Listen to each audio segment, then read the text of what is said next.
2023 से लुपिन में जो तेजी बनी है वो भले ही आपसे मिस हो गई हो, लेकिन उसे आप इग्नोर नहीं कर सकते। ये मंथली चार्ट खुला हुआ है और स्टॉक लगभग हर मंथ ऊपर गया है और अब जाकर प्राइस ने 2015 का ब्रेकआउट दिया है 9 सालों के बाद। और इस 3.5 साल की तेजी में स्टॉक 3.5 गुना से ज्यादा हो गया बिना कोई ब्रेक लिए। और इसका चार्ट बता रहा है जो तेजी आपने देखी वो सिर्फ चाल की एक शुरुआत है, या फिर अभी चाल शुरू भी नहीं हुई है। सही सुन रहे हो आप, अभी भी इसमें 10-20 गुना या फिर इससे बड़ा गेम है। लेकिन स्मॉलर टाइम फ्रेम में लेकिन हमें परेशान कर सकता है। और इस लेकिन को समझने के लिए आपको करेक्शन के इस हिस्से को समझना पड़ेगा, और इसे समझने के लिए आपको इसकी पिछली हिस्ट्री या फिर इसका कैरेक्टर पता होना चाहिए। आने वाले सालों में गेम बड़ा है, इसलिए ध्यान से सुनना। 2001 में इसकी चाल की शुरुआत हुई थी 5 रुपए के पास से और 2015 में इसका हाई लगा 2000 रुपए के पास में। 14 सालों के अंदर में इसके अंदर रुपया 408 गुना हुआ। और इससे आप आइडिया लगा सकते हो कौन सा बुल है जिसकी हम बात कर रहे हैं। इसके बाद इसने करेक्शन शुरू करी जिसका लो लगा 2020 में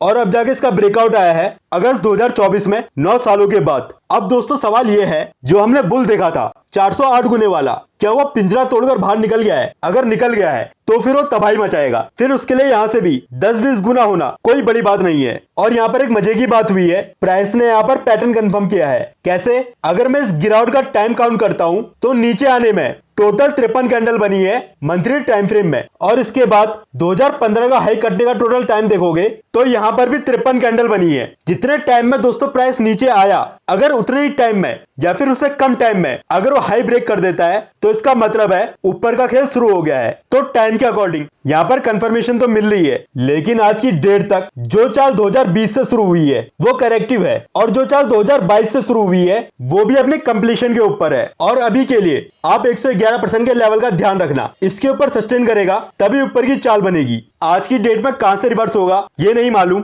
लेकिन जब भी आएगा 1500 की जोन तक आ सकता है। और यही लेवल हमको बताएंगे जो 408 गुने वाला बुल है वो निकल चुका है या फिर अभी भी कैद में ही है। करंट एरिया को हम देखते हैं, लेकिन उससे पहले आप ये समझ लो, ये बुल पिंजरा तोड़कर बाहर निकलेगा। अगर ये नीचे भी आया तो ये साइडवेज करेक्शन की जोन है जिसमें एक बार हाई कट चुका है, और जिसका मतलब है जो इसकी नेक्स्ट चाल है वो बहुत बड़ी है। अगर हमारी किस्मत बहुत अच्छी है तभी इन लेवलों में हमें वापस से बाइंग का मौका मिलेगा। जो स्टॉक करेक्शन के अंदर में 4 गुने से ज्यादा हो गया तो जब वो ट्रेंड में आएगा तो क्या तबाही मचाएगा, इसे सोच लेना। 408 गुने वाला बुल है, हल्के में लेने की गलती मत करना। और अगर किसी भी करेक्शन के बाद ये वापस से ऊपर निकल जाता है तो इसका अप ट्रेंड का पैटर्न कंप्लीट हो जाएगा। और फिर ये समझ लेना इसमें 2020 वाला बुल रिज्यूम हो गया है। गिरावट इसके बाद भी होगी, लेकिन फिर वो वीकली स्टाइल वाली होगी। फिर जिन्होंने एमटी किया है उन्हें पता है फिर टाइम में और प्राइस में कितनी करेक्शन होगी। और फिर जब भी होगी बॉटम हम यहाँ पर देख लेंगे। यहाँ पर मैं भी डाउट में हूँ, क्योंकि टाइम के अकॉर्डिंग पैटर्न कंफर्म हुआ है लेकिन अभी स्ट्रक्चर के अकॉर्डिंग नहीं हुआ है। और इसका आंसर